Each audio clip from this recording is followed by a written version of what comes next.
Class 9th के लिए, subject है आपका साइंस, टॉपिक है आपका अगला चैप्टर है गति। ठीक है, फिजिक्स पोर्शन में ही पहला चैप्टर हो चुका है, सेकंड चैप्टर आप लोग गति अलग से चैप्टर डालेंगे और स्टार्ट करेंगे। पहली हेडिंग है इसकी अदिश राशियाँ। अदिश राशियाँ क्या होती है? जिन भौतिक राशियों को व्यक्त करने के लिए केवल परिमाण की आवश्यकता होती है, दिशा की नहीं, उन्हें अदिश राशियाँ कहते हैं। मतलब वह राशियाँ जिन्हें केवल परिमाण का मतलब समझ रहे हो, जैसे कि कहते नहीं है कि 4 किलोमीटर, 5 किलोमीटर, 1 किलो, 2 किलो परिमाण की आवश्यकता होती है, उन्हें दिशा की जरूरत नहीं होती, उन्हें अदिश राशियाँ कहते हैं।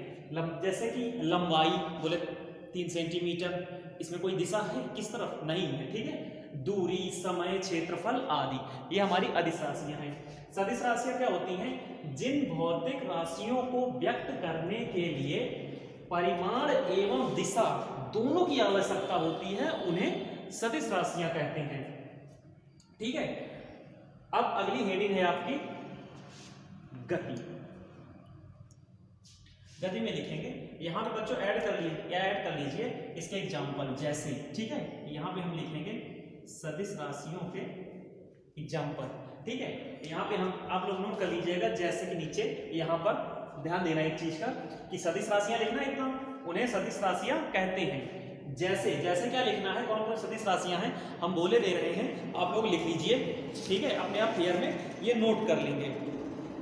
जैसे लिख लेना विस्थापन, कामा वेग, कामा त्वरण आदि, ये सब सदिश राशियों के उदाहरण हैं। ठीक है, अगली हेडिंग है आपकी गति।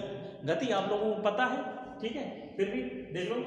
जब किसी स्थिर बिंदु के सापेक्ष समय के साथ वस्तु की स्थिति में परिवर्तन होता है, मान लो हम यहाँ पर खड़े हैं, ठीक है, अगर हमें वहां तक जाएंगे तो कुछ टाइम लगेगा, तो हमारे स्थिति में परिवर्तन होगा। अभी हम यहाँ खड़े हैं, जब हम वहां जाएंगे तो हमारी स्थिति का मतलब क्या होगा? हमारी सिचुएशन में उसमें चेंजेस आएंगे और समय के साथ।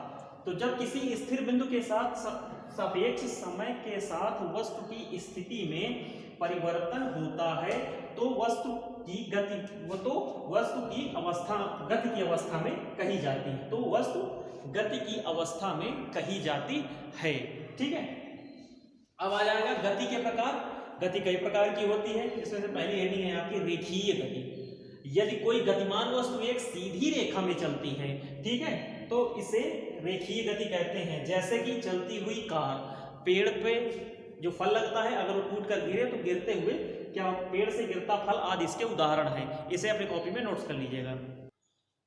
बच्चों आपकी अगली हेडिंग है अनियमित गति। पहली गति हो गई, दूसरी गति है अनियमित गति।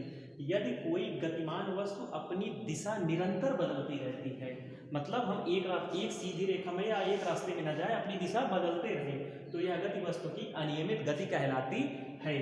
जैसे कि फूलों पर मंडराने वाली तितलियों की गति, तितलियों को देखा है, इधर उधर उड़ती रहती है ना, वो है हमारी अनियमित गति। थर्ड है दोलनीय अथवा कंपन गति। कंपन का मतलब समझते हो ना, स्विंग। ठीक, यदि कोई गतिशील वस्तु अपने मार्ग के किसी नियत बिंदु के इधर उधर अथवा ऊपर नीचे गति करती है तो यह गति दोलन अथवा कंपन गति कहलाती है। जैसे सरल लोलक की गति, झूला देखा होगा, झूला आगे जाएगा फिर पीछे आएगा, फिर आगे जाएगा फिर पीछे जाएगा, ये गति है हमारी दोलनीय गति अथवा कंपन गति। ठीक है, नंबर 4 घूर्णन गति। यदि कोई गतिमान वस्तु अपनी अक्ष के परितः घूमती है तो यह गति घूर्णन गति कहलाती है। मतलब कोई अपने एक पॉइंट में चारों ओर वो घूमती रहे, तो यह गति हमारी होगी घूर्णन गति। जैसे लट्टू की गति, लट्टू नचाओ, एक ही पॉइंट पे घूमता रहेगा ना चारों ओर। ठीक, अब है 5वां एक समान वृत्तीय गति। जब कोई वस्तु वृत्तीय पथ पर समान समयांतराल में समान दूरी तय करती है तो वस्तु की गति एक समान वृत्तीय गति कहलाती है। जैसे सूर्य के चारों ओर पृथ्वी की गति, जैसे सूर्य के चारों ओर पृथ्वी चक्कर लगाती, उसकी गति एक समान वृत्तीय गति होती है। इसे नोट कर लेना अपनी कॉपी में, फिर कंप्लीट कर लेना।